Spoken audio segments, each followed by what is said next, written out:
Al-Fatihah. A'udzubillahi minasyaitonir rajim. Bismillahirrahmanirrahim. Alhamdulillahirabbil alamin. Maliki yaumiddin. Iyyaka na'budu wa iyyaka nasta'in. Ihdinas siratal mustaqim. Shiratal ladzina an'amta 'alaihim ghairil maghdubi 'alaihim waladdallin. Amin. Bismillahirrahmanirrahim. Alhamdulillahirabbil alamin. Wa bihi nasta'inu 'ala umuri dunya waddin. Wa la haula wa la quwwata illa billahil 'aliyyil 'azim. Asyhadu an la ilaha illallah wahdahu la syarika lahu wa asyhadu anna Muhammadan abduhu wa rasuluhu la nabiyya ba'dah. Allahumma shalli wa sallim 'ala sayyidina Muhammadin wa 'ala alihi wa ashabihi wa man tabi'ahum bi ihsanin ila yaumiddin. Amma ba'du. Alhamdulillahirabbil alamin.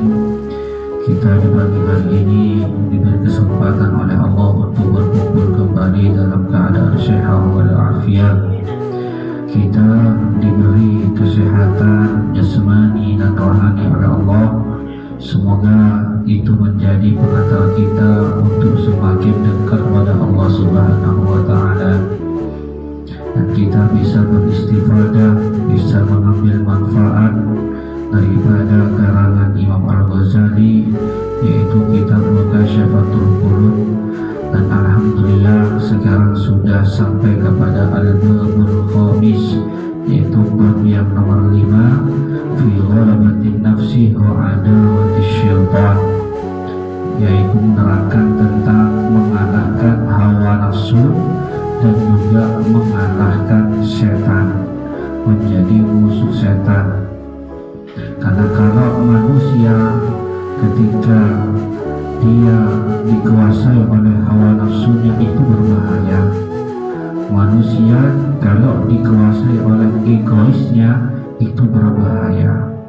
Presiden kalau dia dikuasai oleh hawa nafsunya, maka dia akan menjadi pemimpin yang tidak adil. Dia akan menjadi pemimpin yang menginjak-injak terhadap rakyatnya. Begitu pula orang tua yang dikalahkan oleh hawa nafsunya, maka dia juga akan mendidik anaknya, juga akan senantiasa untuk bermaksiat kepada Allah. Begitu juga kita, ketika kita dikuasai oleh hawa nafsu, maka yang ada dalam kehidupan kita tiada lain hanyalah untuk memanjakan hawa nafsu kita. Bila sudah hawa nafsu yang dimanjakan oleh kita, maka nilai manusia tidak akan ada harganya. Yang bagi bil akili ayyatami'a syahwatan nafsi bil ju'i. Alangkah baiknya bagi orang yang berakal, orang yang punya akal, yaitu mengekang hawa nafsunya dengan cara berjuih, dengan cara lapar. Maka manusia itu dianjurkan untuk lapar, karena lapar tersebut fa'innahu idza ja'a qahira li aduillah. Maka seseorang yang dalam senantiasa dirinya dalam keadaan lapar, maka itu dapat menundukkan terhadap musuhnya Allah. Siapa saja musuhnya Allah? Pertama adalah setan, yang kedua adalah hawa nafsu, itu adalah musuh-musuhnya Allah. Bahkan hawa nafsu ini dikatakan oleh para ulama, fa'innal hawa asyaddu minasyaitan. Musuh yang paling berbahaya, musuh yang paling luar biasa daripada setan ini adalah hawa nafsu. Apa hawa nafsu itu? Ghida'un nafs. Hawa dan nafsu itu berbeda. Hawa itu adalah ghida'un nafs, yaitu hawa yang dimakan oleh hawa, oleh nafsu itu dinamakan dengan hawa. Kalau hawa ini diterkontrolkan oleh manusia untuk diarahkan pada zikir, majelis taklim, diarahkan kepada kebaikan-kebaikan, maka yang dimakan oleh nafsu itu juga sesuatu yang baik. Tetapi ketika hawa itu oleh manusia tidak bisa dikendalikan, tidak bisa diarahkan, hanya memikirkan harta, hanya memikirkan terhadap penghasilannya, walaupun itu adalah satu yang halal ataupun yang haram. Contohnya, ada kita melihat uang 1 miliar. Ketika kita melihat uang 1 miliar, ini kita senang. Andaikan kita itu mendapatkannya, ini akan ada kebahagiaan yang luar biasa. Nah, padahal 1 miliar itu melebihi daripada kebutuhan hidup kita. Dan ini juga merupakan hawa, yaitu keinginan yang dicampur dengan syahwat. Ada hawa, ada nafsu, ada syahwat. Kalau hawa tidak nafsi, sedangkan syahwat itu adalah kullu ma tamilun nafsu ilaihi min mubahatid dunya. Syahwat adalah setiap sesuatu yang mana nafsu itu condong kepadanya, yang berupa sesuatu yang dimubahkan di dunia, bukan dilarang tapi dimubahkan. Ini syahwat. Uang 1 miliar yang tadi kita senang kepada itu, pada uang 1 miliar. Berarti di dalam diri kita itu terdapat syahwat. Yang syahwat itu juga akan dibarengi dengan hawa. Bila uang 1 miliar ini merupakan syahwat kita, lalu andaikan kita mempunyai uang 1 miliar, sedangkan hawa kita terkontrol kepada kebaikan-kebaikan. Oh, saya uang 1 miliar ini melebihi dari kecukupan saya, maka saya hanya mengambil kebutuhan saya saja. Berapa kebutuhan saya? Itu seumpamanya 1 juta. Maka selebihnya akan saya kasihkan kepada anak yatim, selebihnya saya kasihkan kepada musola, selebihnya saya kasihkan kepada masjid. Dan ini berarti hawanya terkontrol. Tetapi kalau hawa itu terkontrol, mempunyai uang 1 miliar, tidak ditanam di dalam nafkah kepada Allah Subhanahu wa Ta'ala, dia tidak mempunyai bekal nanti yang dibuat untuk meninggal dunia. Kata para ulama itu, kata Rasulullah, isma syi'ta fa innaka mayyitun. Kamu hiduplah sebagaimana engkau inginkan. Sesungguhnya kamu itu adalah mayyit. Sesungguhnya kamu akan meninggal dunia pasti. Hanya menunggu giliran saja. Apa yang engkau cintai, karena segala apa yang engkau cintai, segala apa yang engkau senangi, rumah mewah, mobil bagus, sesungguhnya semua itu akan engkau tinggalkan ketika meninggal dunia. Semua istri cantik, anak yang banyak, engkau mencintai istri-istri kalian, kalian mencintai anak-anak kalian, sesungguhnya kalian itu akan berpisah dengan semua itu. Wa'mal ma syi'ta fa innahu mulaqihi. Dan kerjakan apa semau kamu. Kerjakan perkara yang haram, perkara yang halal, semua kerjakan. Silakan kau kerjakan.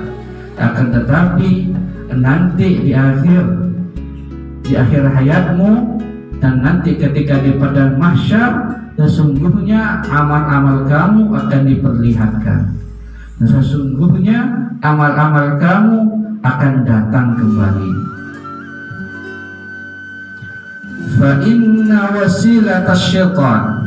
Kembali lagi kepada melawan hawa nafsu itu, fa inna wasilat asyaitan asyahwat wal aklu wasyarbu. Bahwasanya setan ini mempunyai alat. Alatnya setan yang pertama adalah asyahwatu, yaitu syahwatnya.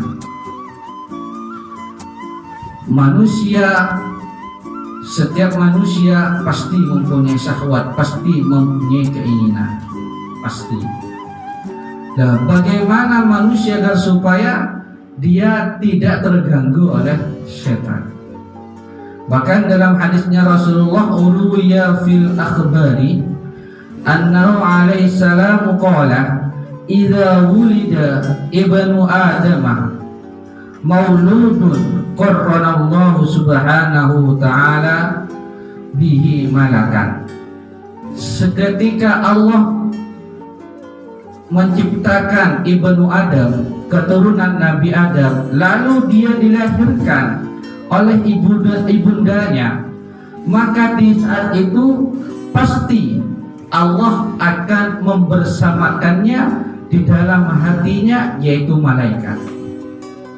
Selain malaikat, wa qarrana syaitanu syaitanan jasimun ala udhuni qalbi ibni Adam. Dan ketika itu Allah meletakkan malaikat, di sisi lain setan juga akan membersamakan kepada turunannya Nabi Adam di saat dia melahirkan, di saat dia dilahirkan oleh ibundanya, setan juga akan mengikutinya dalam satu sisi. Dan setan ini akan membati terhadap telinga hatinya anak Adam. Maka diri manusia ini ada dua, yaitu adalah ada di sisinya malaikat, ada di sisinya, di sisi lain adalah setan. Ini sama-sama. Makanya Ghazali mengatakan malaikat itu akan selalu mengajak kepada kebaikan, itu dinamakan dengan ilham. Sedangkan setan itu akan mengajak kepada, pasti ajakan setan itu akan berupa keburukan, dan ini dinamakan dengan was-was. Ini di setiap di hatinya manusia pasti ada itu. Ini kata Rasulullah. Nah, maka manusia ketika itu harus pintar-pintar untuk membedakan mana yang ajakan setan, mana yang ajakan malaikat. Apabila berupa ajakannya adalah berupa sesuatu yang berhubungan dengan syariat, tidak menyalahi terhadap syariatnya Nabi Muhammad, maka berarti itu pengajakannya dari malaikat. Tetapi kalau dia itu tidak berhubungan dengan malaikat pengajakannya, bertentangan dengan syariat Allah, maka berarti pengajakannya itu dari setan. Ini syahwat, keinginan.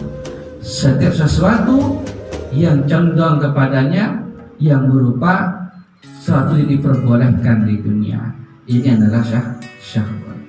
Diperbolehkan, bukan diharamkan, apalagi diharamkan. Wal aklu wasyurbu. Dan juga setan ini mempunyai alat, yaitu yang berupa makan dan banyak minum. Banyaknya makan dan banyaknya minum ini tidak bisa diukur dengan badan yang gemuk, tidak bisa. Karena banyak ulama yang badannya gemuk tapi dia selalu lapar. Tidak bisa kita mengukurnya dari hal itu. Dan juga tidak bisa kita mengukurnya alatnya yang setan yang berupa makan dan minuman. Ini diukur dari kenyamanan makanan. Diukur dari apa? Diukur dari kebutuhannya manusia tersebut. Kalau dia makan melebihi dari kebutuhannya, berarti dia itu adalah alatnya setan. Diukur kalau makan banyak memang adalah kebutuhannya, berarti itu bukanlah alatnya setan. Contohnya yang terjadi kepada Syekh Abdul Qadir Al-Jailani. Syekh Abdul Qadir Al-Jilani ini makannya ikan ayam. Makannya ikan ayam lezat enak. Tetapi beliau memerintahkan santrinya agar supaya bertirakat makannya tahu tempe. Sumpamanya kalau zaman sekarang ini makannya tahu tempe saja. Nggak ada seseorang wali santri yang tidak terima. Dan kiai ini bagaimana, syekh ini bagaimana? Dia itu menyuruh anak-anak santri dan menyuruh anak saya untuk makan tahu tempe, tetapi dirinya kok makan ayam, kok makan enak, lezat. Lalu ketika sowan kepada Syekh Abdul Qadir Al-Jilani, lalu beliau bertanya tentang apa yang telah terangkat dalam hatinya. Dan ketika itu ayam yang telah dimakan oleh Syekh Abdul Qadir Al-Jilani yang hanya tinggal tulang belulangnya, ternyata itu kembali lagi menjadi hidup, dikembalikan lagi oleh Allah Subhanahu wa Ta'ala, dikembalikan lagi seperti semula, banyak dagingnya, gemuk dagingnya yang tersebut. Lalu mengatakan bahwasanya Syekh Qadir Abdul Jilani, Syekh Abdul Qadir Al-Jilani waliullah, bahwasanya Syekh Qadir Jilani merupakan salah satu walinya Allah. Ini nggak bisa diukur, ini bagi ulama. Bagi ulama nih, kalau bagi kita sebisa mungkin makan hanya kebutuhan saja, jangan melebihi pokok hajat, jangan melebihi kebutuhan. Apalagi sampai muntah, makan sampai kenyangan, saking kenyangannya sampai muntah. Ya memang ada amal-amalan itu bagi para kiai kalau ingin lapar terus menerus, katanya membaca inna a'tainaka kal kautsar. Ini amalannya para kiai itu apa? Dan supaya ketika ada undangan, itu ketika diundang satu rumah, dalam satu hari ada 5 undangan.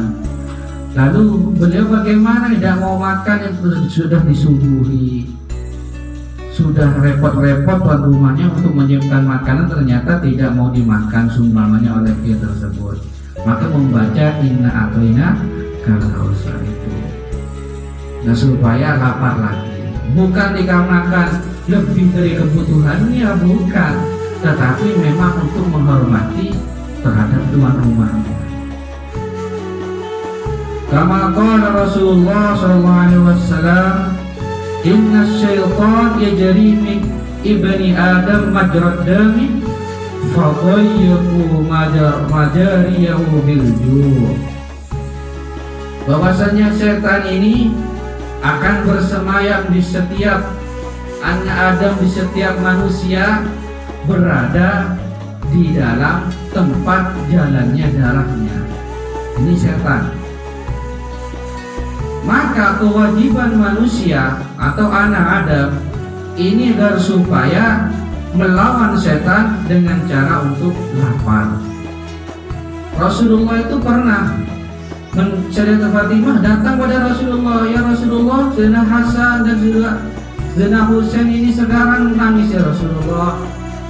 Dia tidak makan 2 hari. Kami dan juga suami saya Sayyidina Ali bin Abi Thalib tidak makan, sudah tidak makan 2 hari Rasulullah. Maka Rasulullah ini menangis, bukan karena menangis melihat putrinya lapar, bukan, tapi Rasulullah ini menangis dikarenakan putrinya ini mengeluh.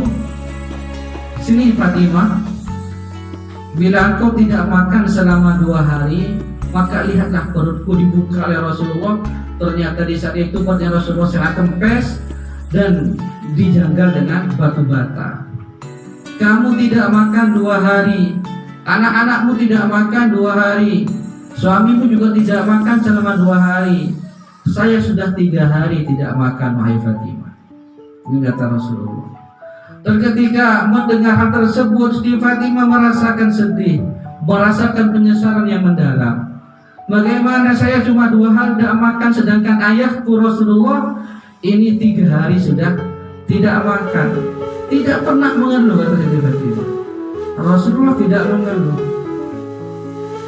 Dikarenakan salah satu cara untuk melawan hawa nafsu dan setan itu adalah dengan caranya dengan lapar. Makanya Rasulullah itu man istata'a minkumul ba'ata, seseorang yang menginginkan kawin tapi dia juga mampu untuk kawin, fatazawwaj, kata Rasulullah, menikahlah. Daripada dia berzina, dia sudah ingin nafsunya untuk berzina, akan diarahkan kepada kawin itu bila mampu. Tetapi kalau tidak mampu, fa'alaihi bisyam, maka dia itu cara untuk mengobatinya adalah dengan cara puasa. Fa inna lahu wijabun, dikarenakan dengan puasa itu dapat melawan hawa nafsunya. Karena kenapa? Karena di dalam puasa itu terdapat kelaparan yang luar biasa. Tahu berbeda kalau ada seorang puasa tapi nggak merasakan lapar, itu berarti puasanya itu dilihat dulu. Mungkin mulai dari subuh sampai maghrib tidur terus. Karena sesungguhnya orang puasa itu adalah salah satu hikmah orang puasa itu adalah merasakan terhadap kesedihannya orang-orang fakir, merasakan penderitaannya orang-orang miskin. Itu salah satu hikmahnya puasa. Wa inna aqraban nasi ila Allah yaumal qiyamah man tala ju'uhu atshuhu.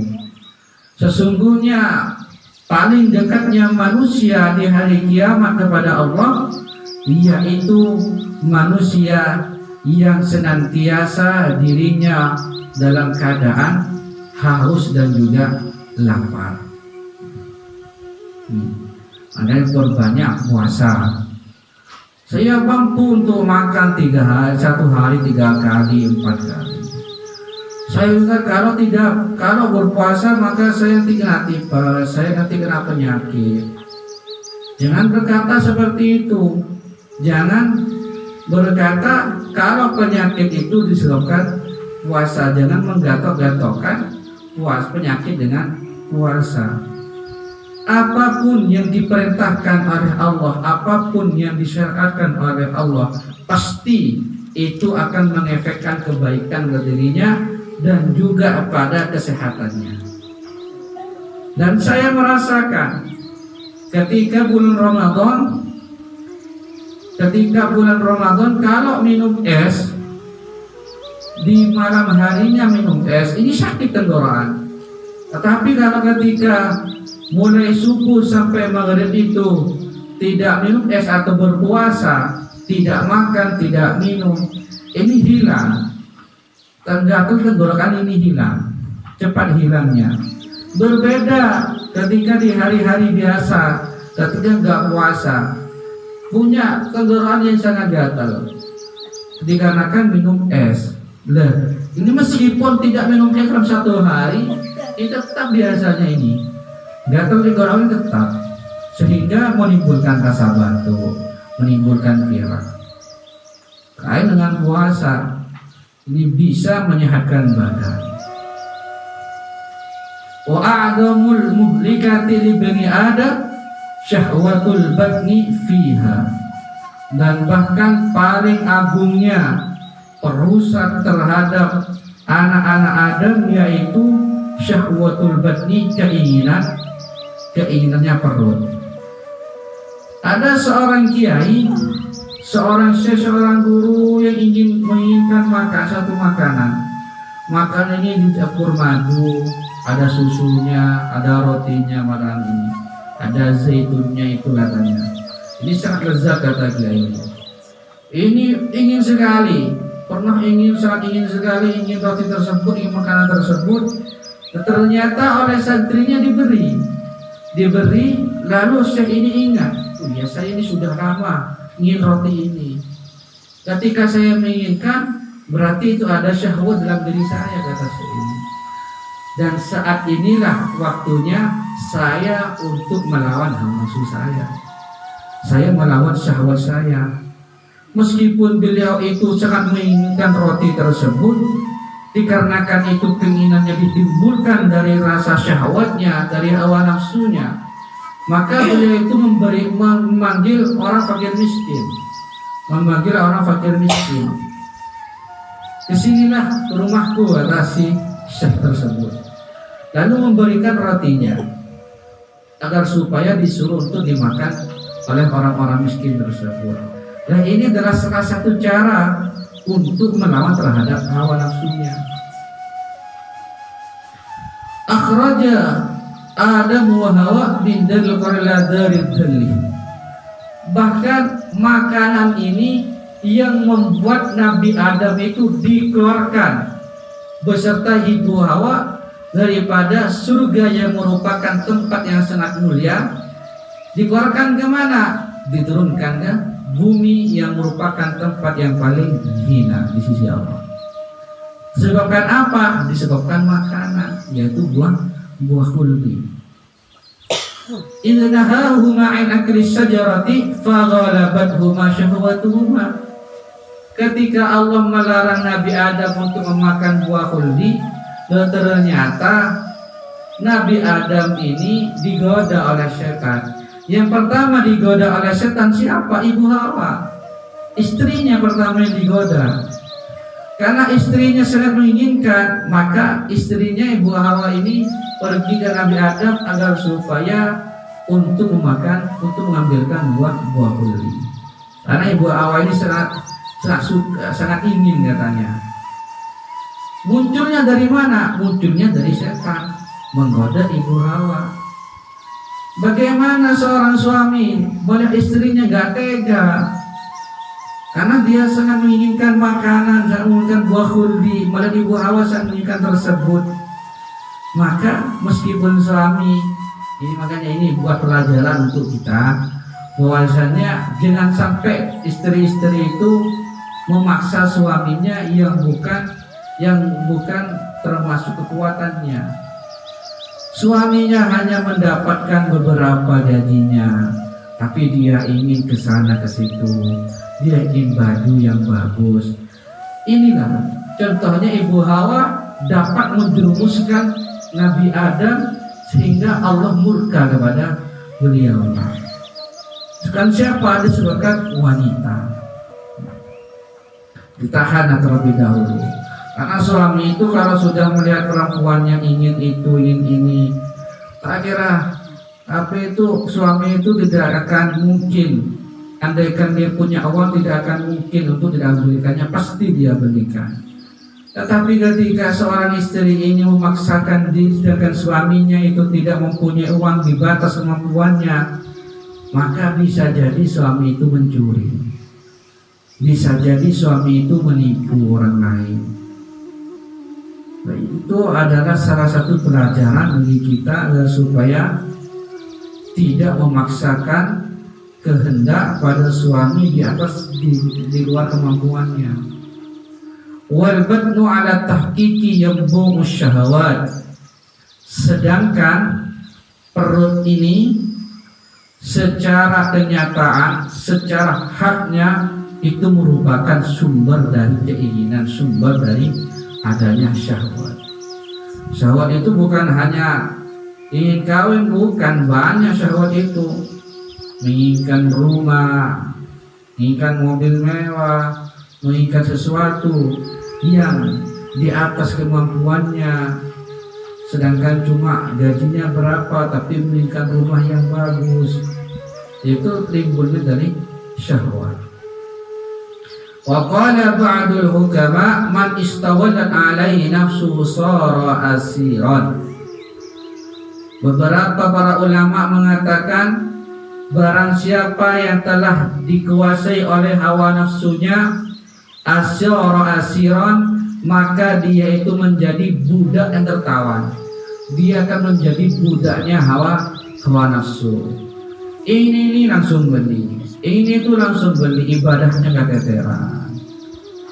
Fi hubbi syahawati, dia menjadi budaknya kecintaan, keinginan syahwatnya.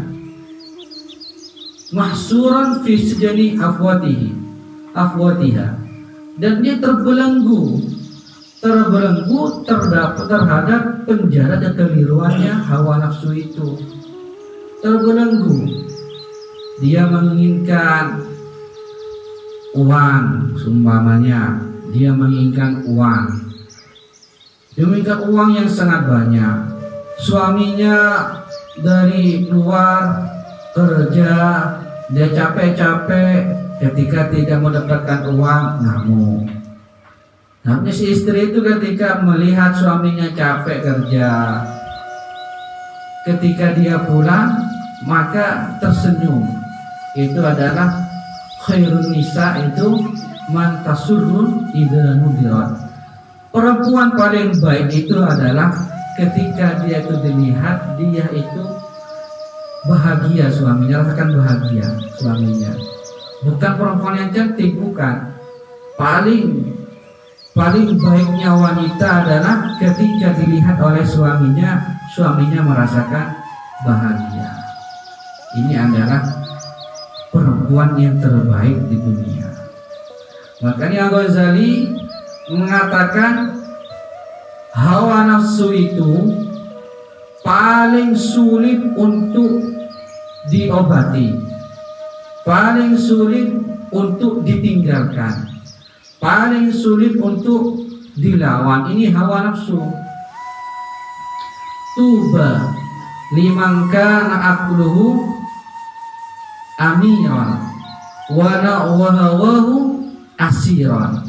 Sangatlah beruntung orang-orang yang menjadikan akalnya sebagai pemimpin, sedangkan hawa nafsunya dibelenggu.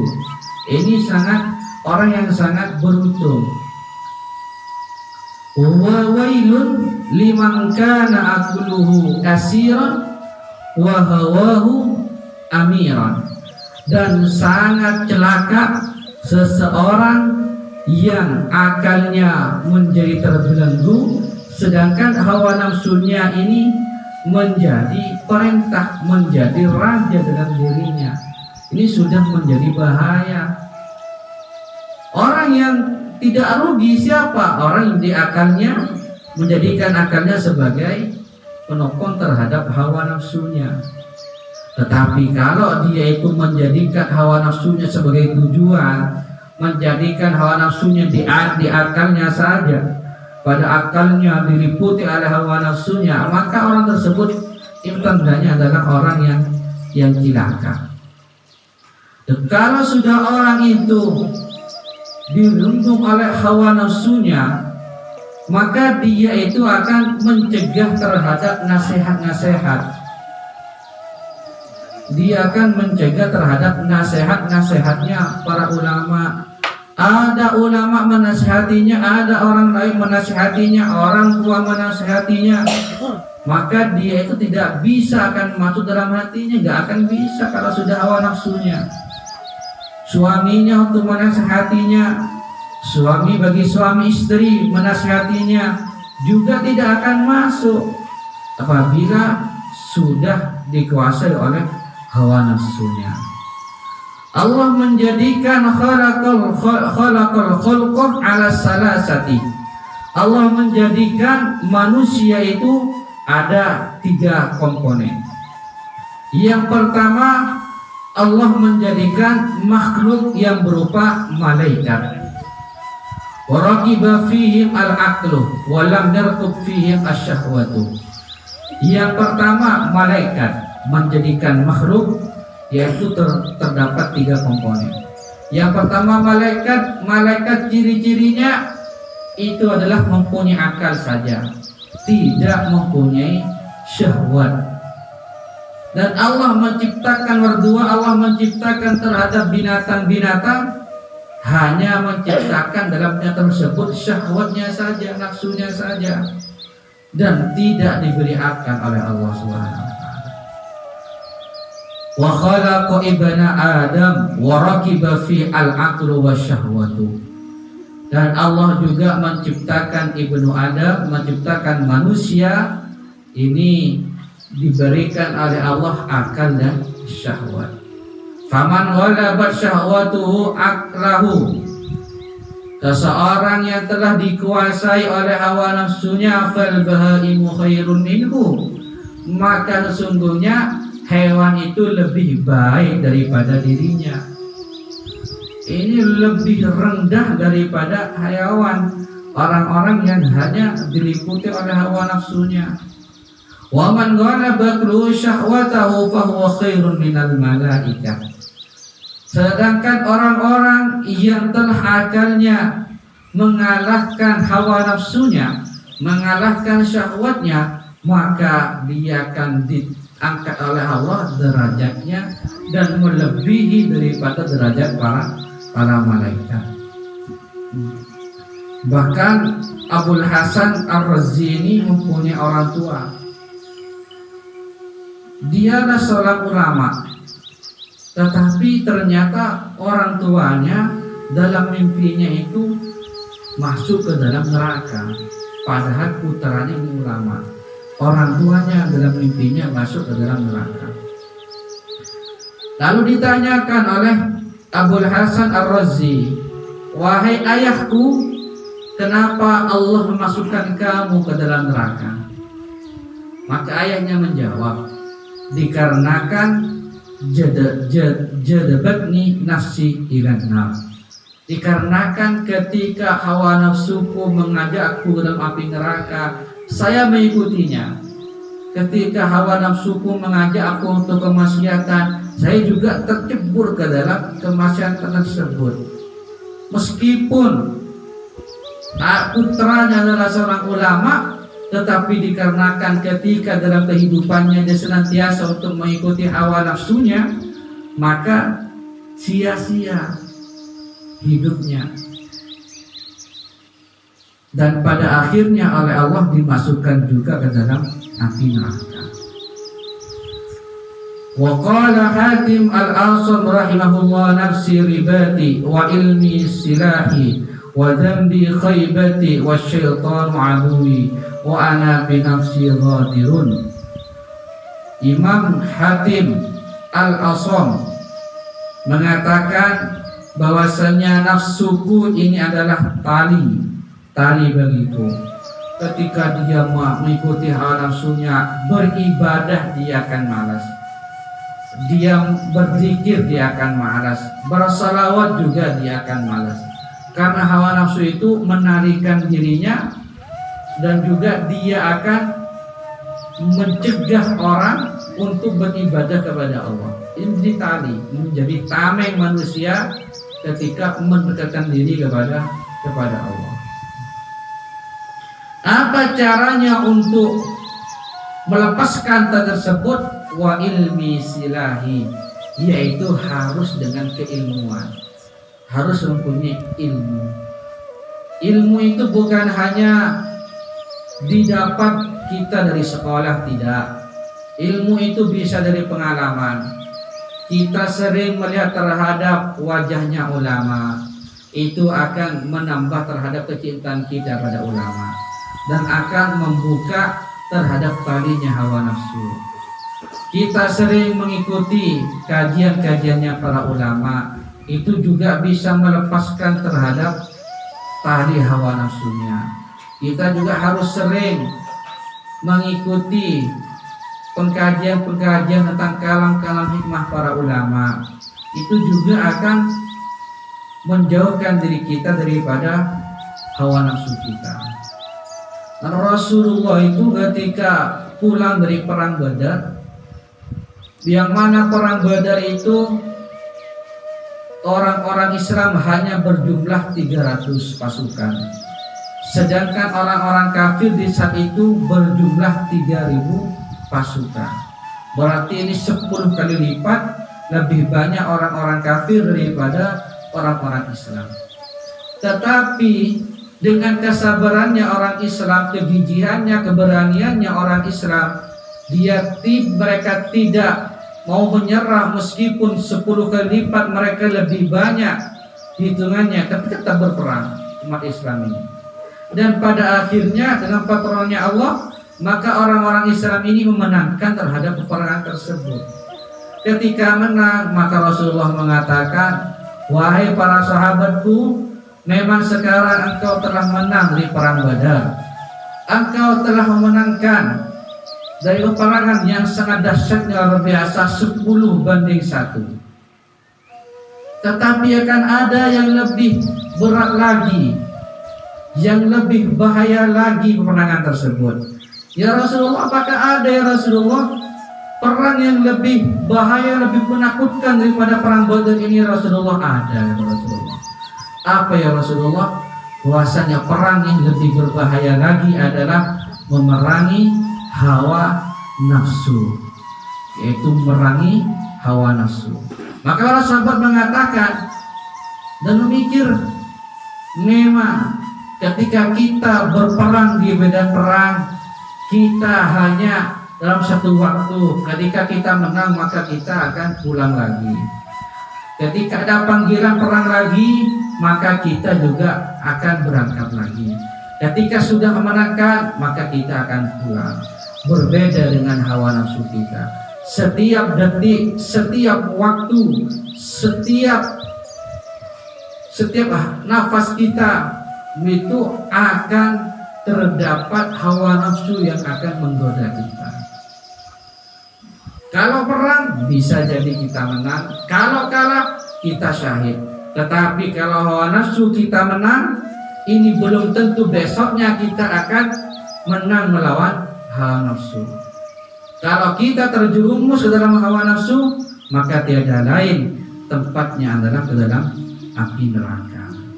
Maka para ulama mengatakan cara untuk melawan hawa nafsu adalah dengan kesabaran, dan juga dia harus mempunyai keinginan yang sangat kuat dan supaya untuk menjauhi dari segala maksiat. Kalau sudah melawan hawa nafsu, bergigih melawan hawa nafsu, kalau sudah melawan berarti ada keinginan dia untuk menjadi hawa nafsu. Melawan hawa nafsu dengan cara berzikir, dengan cara melihat wajahnya ulama, dengan cara beribadah, dengan cara bersolawat kepada Nabi Muhammad SAW. Ya, semoga kita di sini semuanya kita diselamatkan oleh Allah, kehidupan kita, rezeki kita dijauhkan dari kemaksiatan oleh Allah, dijauhkan dari hawa nafsu, dan juga semoga semua kita di sini dipanjangkan umurnya oleh Allah, umur taat dan ibadahnya, diberikan keberkahan oleh Allah dalam rezeki anak-anaknya, umurnya, ibadahnya, dan segala kegiatan-kegiatan yang kita lakukan. Dan juga semuanya semoga oleh Allah dijadikan anak-anak kita anak-anak yang soleh dan solehah. Yang belum mempunyai anak, semoga cepat mempunyai anak, cepat dikaruniakan anak oleh Allah Subhanahu wa taala, sehingga dia bisa berbakti kepada kedua orang tuanya. Bismillahirrahmanirrahim. Ala sayyidina Muhammad wa ala alihi wa sahbihi rabbil alamin. Ya Allah ya Rahman ya Rahim, Anta Wahhab, Anta Ar-Razzaq. Ya Allah, Allahumma rizqna awladan sholihin wa sholihat, warzuqna rizqan katsiran wasyan mubarakan fih, warzuqna umran tawilan fil barakah wal manfaah. Ya Allah ya Rahman ya Rahim, Anta Al-Ghaffar, اغفر لنا ذنوبنا ولدينا وارحمهما كما ربيانا صغارا. ربنا اغفر لنا ذنوبنا وكفر عنا سيئاتنا وتوفنا مع الأبرار. يا عز وجل يا رب العالمين.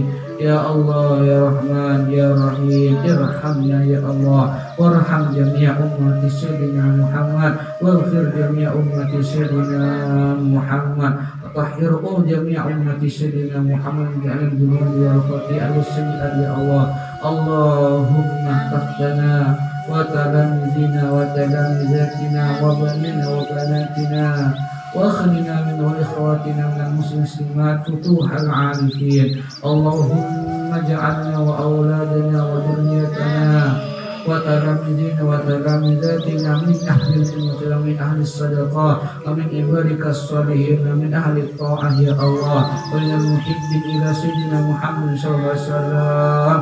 اللهم ظلمنا انفسنا وان لم تغفر وترحمنا لنكن من الخاسرين.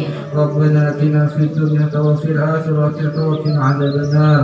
وصلى الله على سيدنا محمد وعلى اله وصحبه وسلم.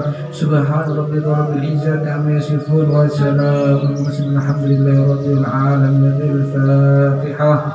أعوذ بالله من الشيطان الرجيم. بسم الله الرحمن الرحيم. إياك نعبد وإياك نستعين صراط الذين أنعمت عليهم غير المغضوب عليهم ولا الضالين ثم السلام عليكم ورحمة الله وبركاته.